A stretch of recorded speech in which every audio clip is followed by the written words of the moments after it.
마태복음 16장 1절에서 4절에 나와 있는 말씀인데요. 바리새인과 사두개인들이 와서 예수를 시험하여 하늘로부터 오는 표적 보이기를 청하니 예수께서 대답하여 이르시되 너희가 저녁에 하늘이 붉으면 날이 좋겠다 하고 아침에 하늘이 붉고 흐리면 오늘은 낮이 굳겠다 하나니 너희가 날씨는 분별할 줄 알면서 시대의 표적은 분별할 수 없느냐. 악하고 음란한 세대가 표적을 구하나 요나의 표적 밖에는 보여줄 표적이 없느니라 하시고 그들을 떠나 가시니라 하는 이러한 말씀이 성경에 기록이 되어 있고요.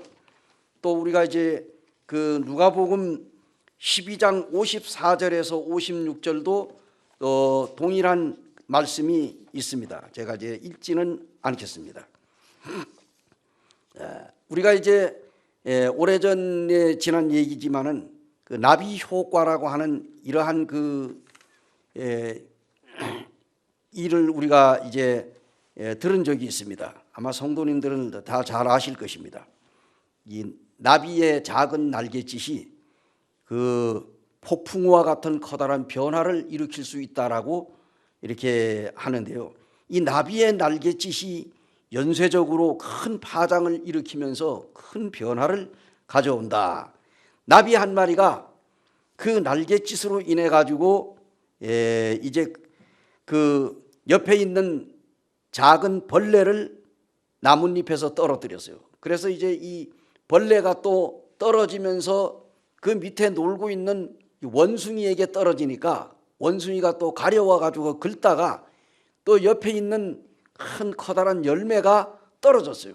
그래서 그 열매가 떨어지면서 또 이 바위에 떨어졌는데 이제 이 그 바위에 지탱하고 있던 또 부딪혀 가지고 또 바위에 지탱하고 있던 많은 그 이 작은 돌들을 밀어내면서 작은 산사태를 일으킨다. 이런 그 이야기가 있는데요. 우리가 이와 같이 그 중국에서 이제 그 우한에서 시작된 이 바이러스가 온 세계에 퍼져가지고 얼마 전에만 해도 우리나라는 안전지대로 여겨왔지만 그러나 중국을 다녀온 사람들로 인해서 그 전염이 이제 시작이 돼가지고 이것이 빠르게 확산돼서 경상북도 대구나 또는 우리나라 전역에 서울까지 강원도로 비롯해가지고 지금 많은 그 이 우리나라 대부분의 지역들이 이 코로나 바이러스로 인해 사람들이 죽기도 하고 또 지금 이제 집안에 갇혀가지고 밖에도 나갈 수 없지 이렇게 그 격리되어 있는 이러한 상황에 있습니다. 그뿐만 아닙니다. 이 지역 간의 불신과 또 이웃 나라들 간의 여행이 제한되어 있고요.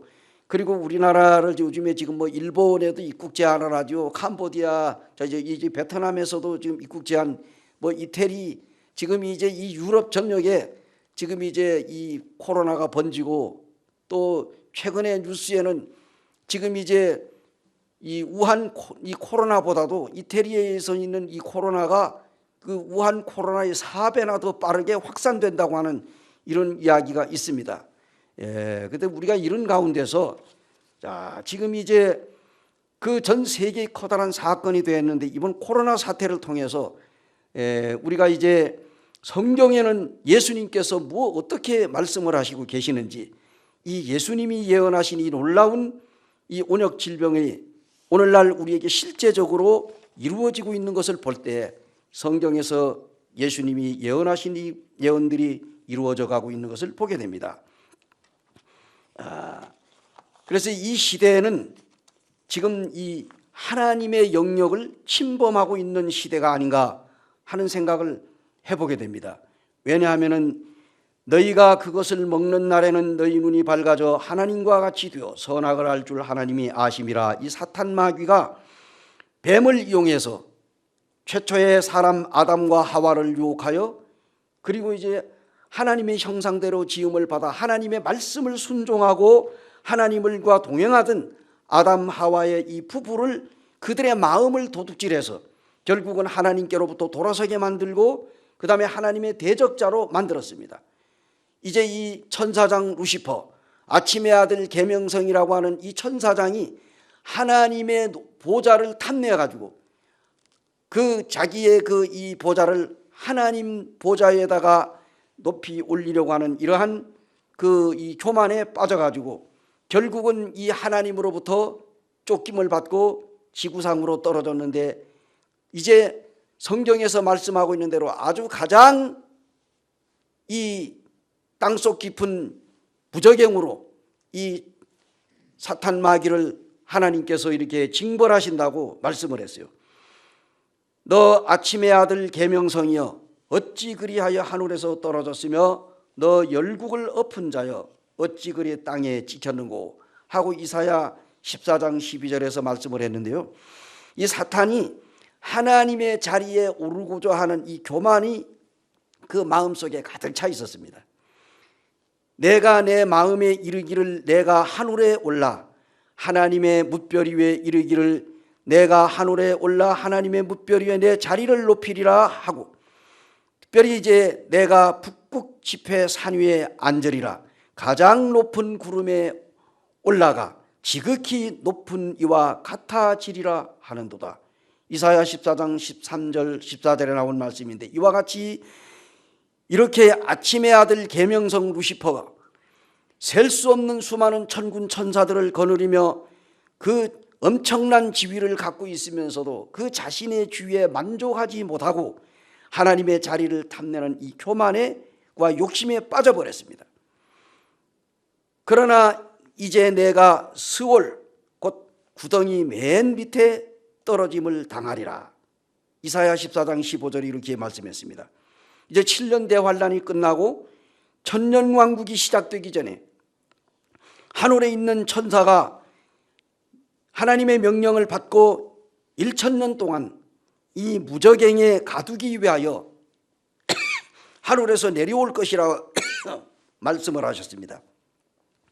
또 내가 보매 천사가 무저갱의 열쇠와 큰 쇠사슬을 그 손에 가지고 하늘로부터 내려와서 용을 잡으니 곧 옛뱀이요 마귀요 사탄이라 잡아서 1000년 동안 결박하여 무저갱에 던져놓고 잠그고 그 위에 인봉하여 1000년이 차기까지 다시는 만국을 미혹하지 못하게 하였는데 그 후에는 잠깐 노일이라.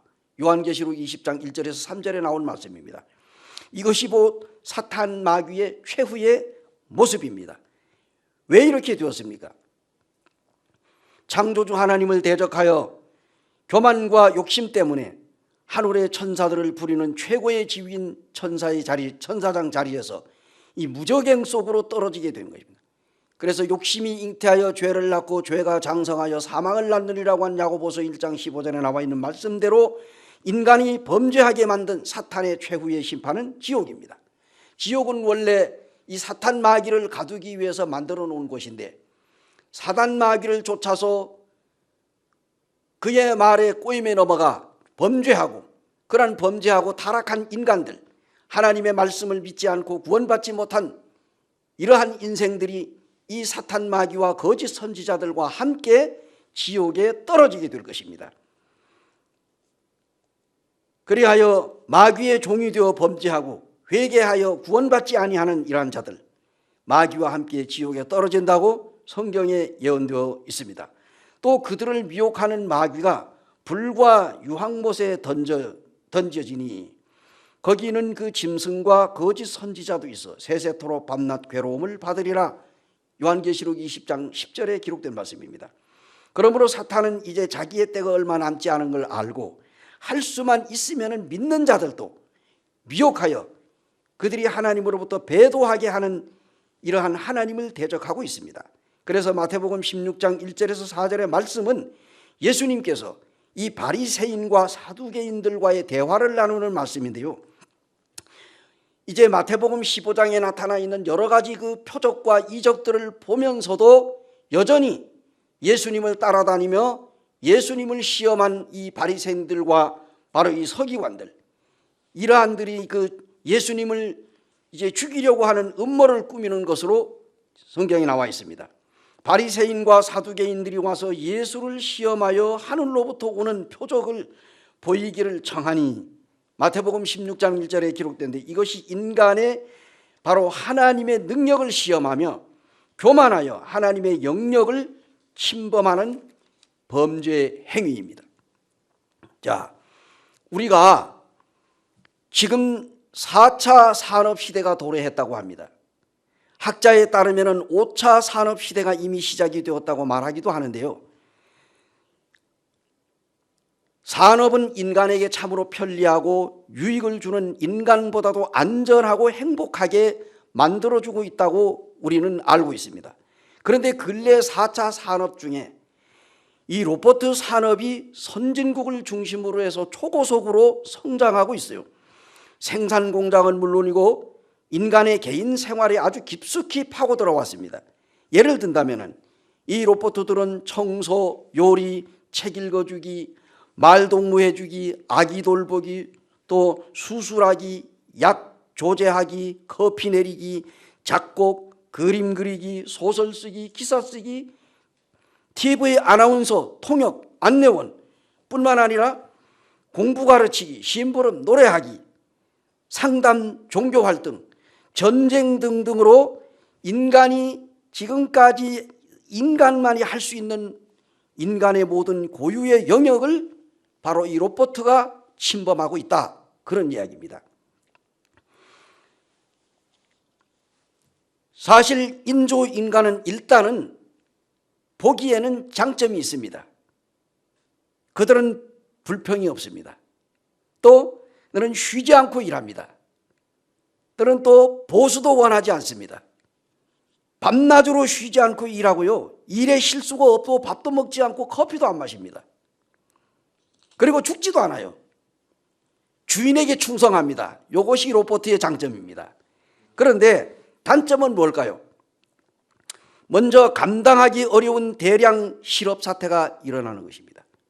뿐만 아니라 천재성을 가진 바로 이 악인의 손에 이 로봇가 들려지게 될 때 어떤 인조인간도 조종을 당하여 무서운 악을 인간에게 저지르게 된다는 사실입니다. 즉 살인, 반란, 그 다음에 인간을 향한 점점 전쟁이라든가, 그뿐 아니라 인조인간으로 하여금 심각한 정신질환 환자가 발생하게 된다는 거예요. 왜 그러냐? 예를 든다면요, 인조인간과 결혼하는 사람들이 나타났습니다. 그리고 부부 생활을 합니다. 더 나아가서 앞으로 많은 부부들이 인조인간과 재혼을 하기 위하여 이혼을 하게 된다는 거예요. 이래서 이혼율이 증가하게 된답니다. 인간은 하나님을 대적하는 엄청난 하나님의 영역을 침범하여 넘어서고 있다는 사실입니다. 그러므로 이 시대는 예수님이 예언을 이루고 있는 시대이다. 예수님께서 대답하여 이르시되 너희가 사람의 미혹을 받지 않도록 주의하라. 많은 사람이 내 이름으로 와서 이르되 나는 그리스도라 하여 많은 사람을 미혹하게 하리라.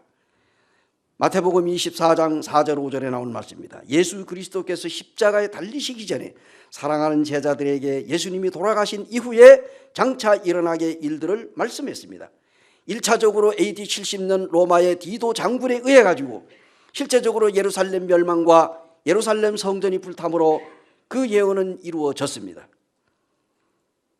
또한 오늘날에도 예언의 말씀대로 많은 이단들이 일어나 가지고 믿는 자나 믿지 않는 자들을 미혹한다는 사실입니다. 거짓 선지자가 많이 일어나 많은 사람을 미혹하게 하였으며 더 나아가 불법이 성함으로 많은 사람의 사랑이 식어지리라. 그런 말씀을 했습니다. 지금은 어떤 시대입니까? 난리와 난리의 소문을 듣겠으나 너희는 삼가 두려워 말라. 이런 일이 있어야 하되 아직 끝은 아니니라. 민족이 민족을, 나라가 나라를 대적하여 일어나겠고 곳곳에 기근과 지진이 있으리니 이 모든 것은 재난의 시작이니라. 마태복음 24장 6절에서 8절에 말씀하고 있습니다. 이 동물 전염병 국제 전문가이자 수의사인 최강석이라는 사람이 쓴 바이러스 쇼크라고 하는 책이 있어요.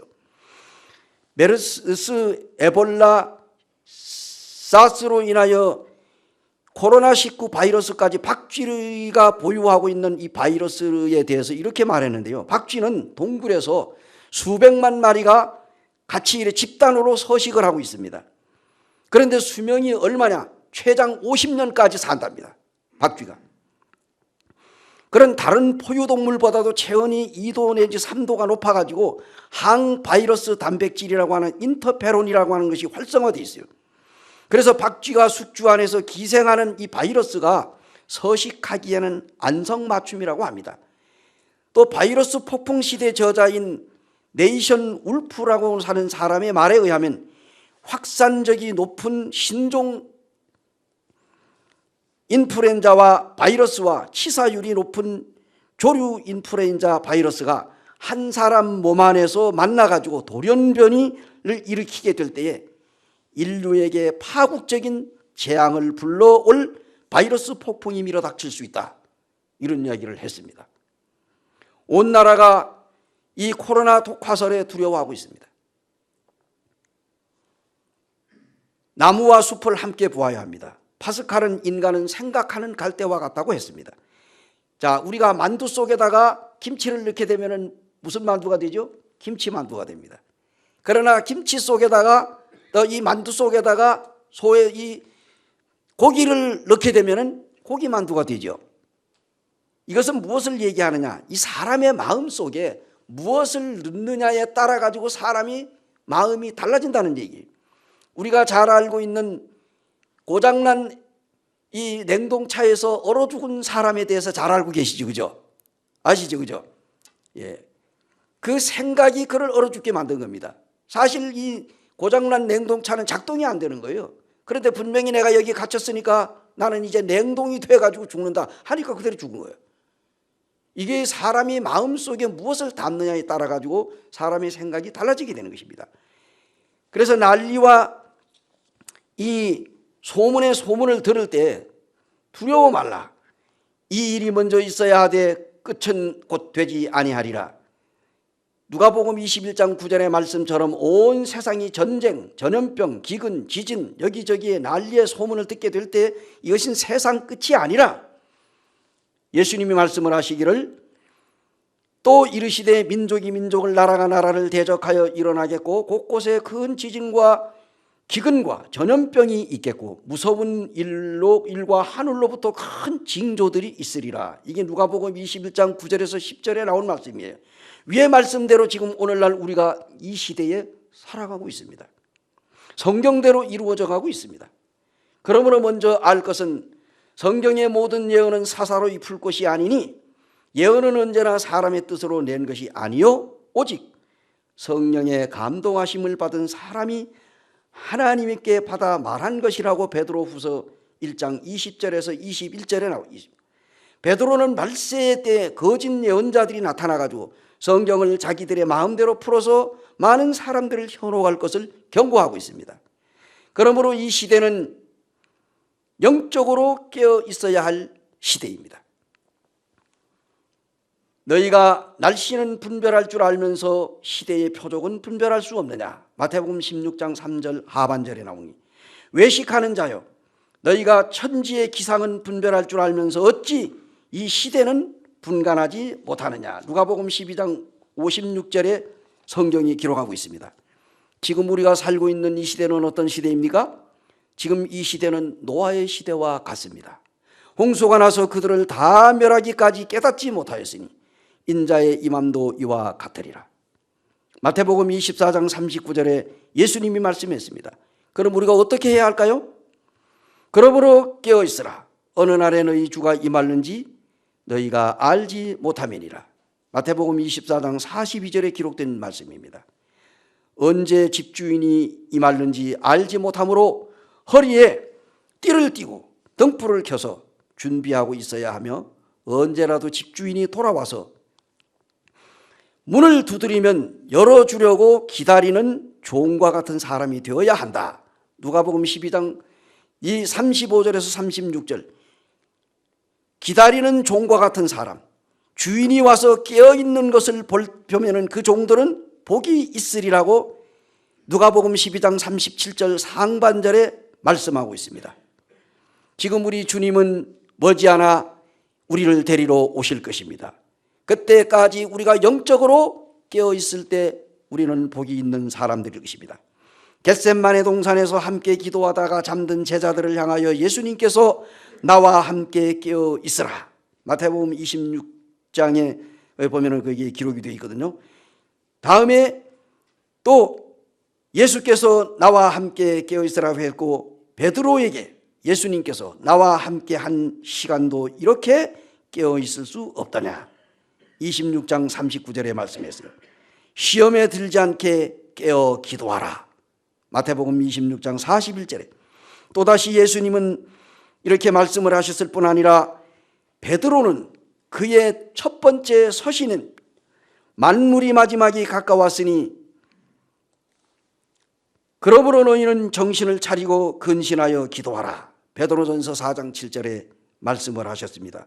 바울은 또한 너희가 이 시기를 알거니와 자다가 깰 때가 벌써 되었으니 이는 이제 우리의 구원이 처음 믿을 때보다 가까웠습니다. 밤이 깊고 낮이 가까웠으니 그러므로 우리 어두움의 일을 벗고 빛의 갑옷을 입자. 로마서 13장 11절에서 12절에 말씀했습니다. 지금이 어느 시대입니까? 자다가 깰 때가 벌써 되었으니 우리의 구원이 처음 믿을 때보다, 처음에 우리가 구원받을 때보다 더 가까이 왔다고 그래요. 밤이 깊고 낮이 가까웠습니다. 그러므로 우리는 이 세상의 어두운 일들을 벗어버리고 우리는 빛의 갑옷을 입고 우리는 이제 우리의 주변에 으르렁대는 이 사단 마귀와의 영적 전쟁에서 승리하는 삶을 살아야 되겠습니다. 지금은 노아의 시대와 롯의 시대보다도 더욱 악한 시대에 우리가 살아가고 있습니다. 예수 그리스도의 재림이 임박한 이 시대, 그러므로 이제 하늘과 땅은 그 동일한 말씀으로 불사르기 위하여 보호하신 바 되어 경건하지 아니한 사람들의 심판과 멸망의 날까지 보존하여 두신 것이니라. 베드로후서 3장 7절에 말씀을 했고요. 점점 멸망의 날이 가까이 오고 있다. 그러나 주의 날이 도둑같이 오리니 그날에는 하늘이 큰 소리로 떠나가고 물질이 뜨거운 불에 풀어지고 땅과 그 중에 있는 모든 일이 드러나리로다. 베드로후서 3장 10절에 기록된 말씀입니다. 지금 우리는 영적으로 어두운 시대에 살아가고 있습니다. 그러므로 이제 우리는 영적인 잠에서 깨어야 할 때입니다. 사랑하는 형제 자매님들, 지금 이제 이 바이러스로 인해 가지고 지금 우리가 이 공적인 예배와 정기 집회를 우리가 이제 중단하고 가정에서 이제 가정 예배와 집회를 돌리고 있습니다. 그러나 이제 제가 언젠가도 밴드에도 그런 올렸습니다만 동굴은 끝이 없지만 터널은 끝이 있습니다. 아무리 긴 터널이라고 하더라도 그 터널을 통과하면은 밝은 빛이 있는 밖으로 나가게 됩니다. 이제 이 코로나 바이러스도 물러가게 될 것이고, 그래 우리가 이제 정상적인 생활을 할 수 있을 것입니다. 사랑하는 성도님들, 그동안 이제 다시 우리가 교회에서 얼굴을 뵙고 예배드리고 교제하는 그날까지 항상 건강하시고 영적으로 육적으로 건강하실 뿐만 아니라 특별히 영적으로 깨어있어 승리하는 삶을 사시길 바라면서, 결코 우리가 교회 집회에 모이지 않는다고 해서 나태한 삶을 살아서는 결코 안 될 것입니다. 오늘 이 시간까지 하나님의 말씀을 경청하시고 들어주신 사랑하는 형제 자매님들, 이제 주님 오심이 가까운 마지막 때일수록 우리 모두 깨어서 기도하는 삶을 살아가기를 소망하면서 일주일 동안도 주님 안에서 건강하십시오. 감사합니다. 기도하겠습니다. 은혜로우시고